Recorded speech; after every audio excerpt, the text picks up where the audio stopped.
Assalamualaikum warahmatullahi wabarakatuh. Berjumpa lagi dengan Ibu di pelajaran PPKN. Kali ini kita akan membahas tentang dinamika penerapan demokrasi di Indonesia.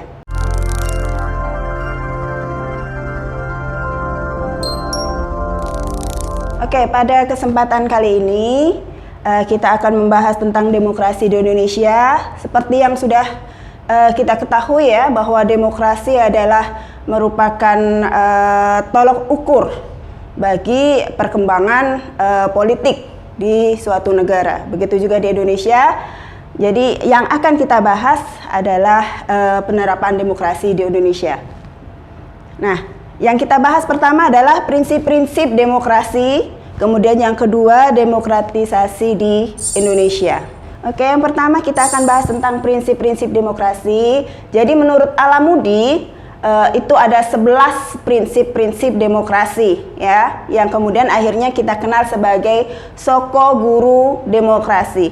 Yang pertama ada kedaulatan rakyat. Yang kedua ada pemerintahan berdasarkan persetujuan dari yang diperintah. Kemudian yang ketiga ada kekuasaan mayoritas. Yang keempat ada hak-hak minoritas. Yang kelima ada jaminan hak asasi manusia. Keenam ada pemilihan yang bebas, adil dan jujur. Yang ketujuh ada persamaan di depan hukum. Yang kedelapan ada proses hukum yang wajar. Yang kesembilan ada pembatasan pemerintahan secara konstitusional. Yang ke-10 ada pluralisme sosial, ekonomi, dan politik. Jadi ada keberagaman ya, pluralisme. Kemudian yang terakhir ada nilai-nilai toleransi, pragmatisme, kerjasama, dan mufakat. Kemudian menurut Melvin ada 11 prinsip-prinsip dasar yang harus ada di suatu negara demokrasi. Yang pertama ada konstitusionalisme ya, atau negara berdasarkan konstitusi atau berdasarkan undang-undang ya. Kemudian yang kedua ada democratic election ya, atau pemilihan yang demokratis. Kemudian yang ketiga ada state and local governments ya, jadi negara dan pemerintah daerah.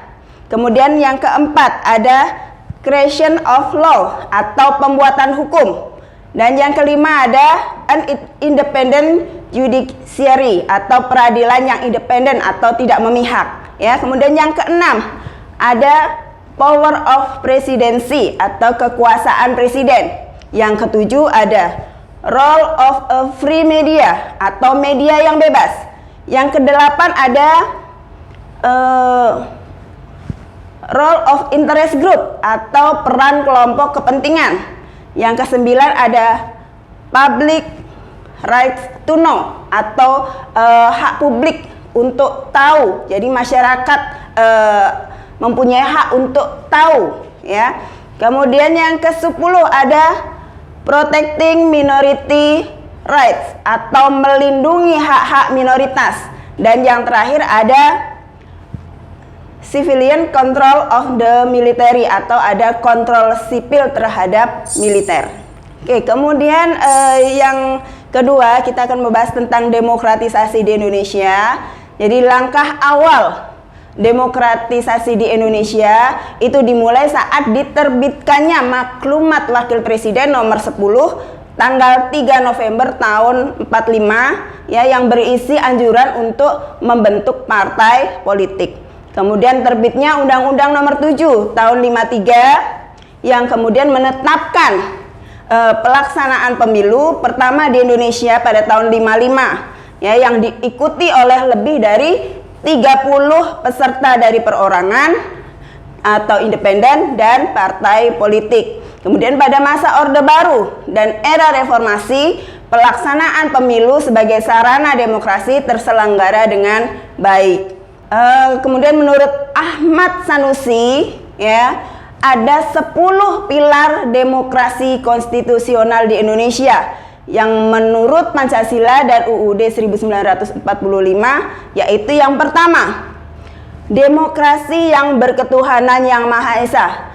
Artinya apa? bahwa dalam penyelenggaraan kenegaraan Republik Indonesia harus sesuai dengan nilai-nilai dan kaidah-kaidah dasar yang berketuhanan yang Maha Esa. Kemudian yang kedua, ada demokrasi dengan kecerdasan. Artinya apa? Bahwa penyelenggaraan demokrasi bukan dengan kekuatan otot, ya, atau kekuatan massa semata, tetapi lebih menuntut pada kecerdasan rasional, ya, dan rohani, serta kecerdasan emosional. Kemudian yang ketiga, ada demokrasi yang berkedaulatan rakyat.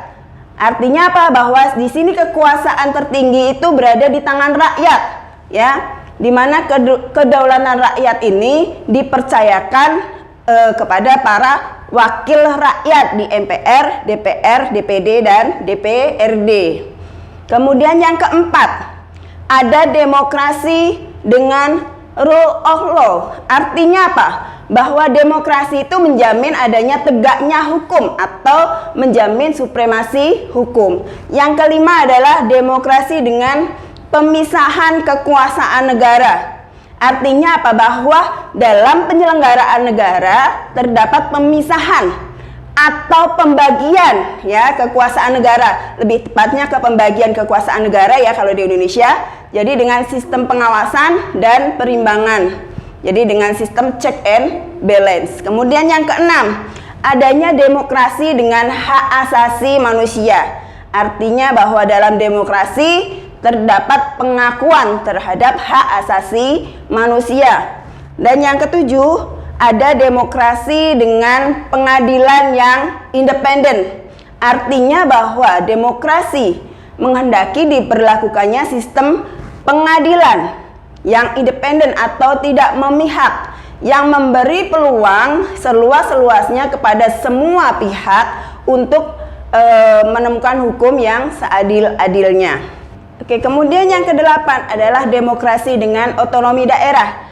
Artinya bahwa otonomi daerah merupakan pembatasan kekuasaan negara, khususnya kekuasaan legislatif dan eksekutif di tingkat pusat. Otonomi daerah, tahu ya?